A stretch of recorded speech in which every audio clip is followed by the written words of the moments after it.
శ్రవణానికి సంబంధించిందంటే శ్రవణం చెయ్యాలి ఈ నెలంతా. శ్రవణం చేయడం అంటే ఏమిటి చెప్తారు? మనకి వేదాలన్నీ విని నేర్చుకునేవే కానీ పుస్తకం చూసి నేర్చుకున్నవి కాదు. పుస్తకం చూసి నేర్చుకుంటే అక్షరాలు వస్తాయి కానీ స్వరం రాదు. ఇప్పుడు పాట పాడాలంటే కూడా అక్షరాలు రాసుకుని ఏం పాడతారండి? దానికి ఏవో రాసుకుంటున్నారు. ఇప్పుడు సంగీతానికి సంబంధించిన సింబల్స్ వేసుకుని దాన్ని బట్టి నేర్చుకుంటున్నారు.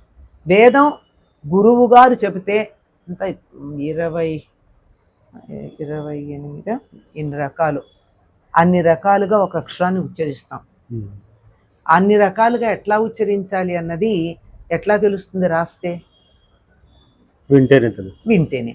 కనుక శ్రవణానికి ప్రాధాన్యం ఉందంటే వేదాధ్యయనం చెయ్యండి అని. అందరూ వేదం చదవగలరా? అందరూ వేదం పోనీ చదివిన వేదాన్ని మళ్ళీ మళ్ళీ ఏ రోజుకు ఆ రోజు స్వాధ్యాయంగా చదువుకోగలరా? కుదరదు.